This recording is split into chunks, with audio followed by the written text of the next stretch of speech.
میں نے ایک پیش امام کی پڑھ کے بتا دیں کیا لکھا ہوا، اتنا لمبا ہے، خلاصہ بتا دینا. میرا نام محمد رمضان ہے. ہمارے گاؤں میں 3 مسجدیں اور تینوں اہل حدیثوں کی میں نماز پڑھنے جاتا ہوں. بہت شرارتیں کرتے ہیں.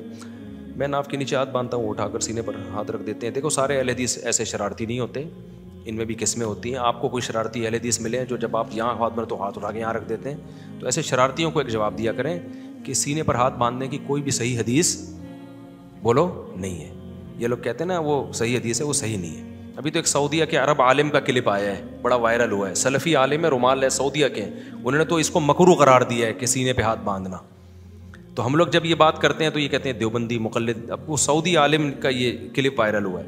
تبھی آپ نے سعودیہ میں جتنے بھی ائمہ حرمین کے ہو گئے کسی کو بھی سینے پہ ہاتھ باندھا ہوا نہیں دیکھا ہوگا. آپ جتنی ویڈیوز دیکھ لیں ائمہ حرمین کی اور مسجد نبوی کے امام کی یا سعودیہ کے عام جو بڑے علماء ہیں وہاں، وہ سب نے ناف پہ یا ناف سے تھوڑا سا اوپر باندھے ہوئے ہوتے ہیں. تو سینے پہ ہاتھ باندھنا اسلاف سے ثابت نہیں ہے، اور اس بارے میں جو روایت ہے وہ ضعیف ہے. اب آپ کہہ سکتے ہیں کہ ناف پہ ہاتھ باندھنے کی کون سی صحیح حدیث ہے. اس بارے میں حقیقت یہ ہے کہ ہاتھ باندھنا تو حدیث سے ثابت ہے، صحیح حدیث سے. دائیں ہاتھ بائیں ہاتھ پہ رکھنا بھی ثابت ہے. اس کی کیفیت کیا ہوگی اس بارے میں 100% مستند دلیل کسی کے پاس بھی نہیں ہے.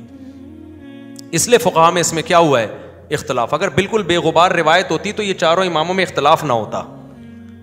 تو اس لیے ایسے موقع پہ یہی ہے کہ آپ کو جو طریقہ اسلاف سے آپ کے پاس پہنچا آپ اس کو فالو کریں. کوئی دوسرے کو فالو کر رہے تو اس کو آپ برا نہ کہیں. تو سینے پہ ہاتھ باندھنے کی صحیح حدیث نہیں ہے. بلکہ میں وہ سعودیہ کے جو عالم کا کلپ میں کسی وقت ہو سکا تو وہ وائرل کروں گا، کیونکہ میں ایسی چیزیں، مجھے ان چیزوں کا اتنا زیادہ ذوق نہیں ہے کہ میں ان چیزوں کو بہت زیادہ پڑھوں. لیکن ان کا تو ابھی فتویٰ آیا کہ یہ مکروہ ہے. اور کسی کو وہ کلپ نہ بھی ملے نا تو عرب علماء کا اپنا عمل دیکھ لو.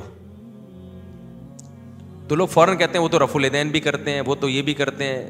بات یہ ہے کہ ہم کوئی عرب علماء کے فالوورز میں سے نہیں ہیں. ہم تو صرف ایک حجت تمام کرنے کے لیے کہ آپ اگر ہمیں بدعتی کہتے ہو اس مسئلے میں تو حرمین کے امام کو بھی تو بدعتی کہو نا. ان کو آپ کچھ نہیں کہتے، حالانکہ ان کی تو ویڈیوز اب نیٹ پہ جا کے دیکھ لیں، کسی بھی حرم کے امام نے یہاں ہاتھ نہیں باندھے ہوئے ہوتے. تو اس لیے یہ شدت اب اگر آپ یہاں کر رہے ہو تو سعودی عرب میں بھی جا کے کرو. وہاں نہیں کرتے، یہاں آ کے کرتے ہو تو یہ خیانت کی بات ہے. اچھا بھائی، باقی نماز پڑھا کریں جا کے، چاہے اہل حدیث ہو چاہے غیر اہل حدیث ہو، نماز تو پڑھنی ہے نا جا کے.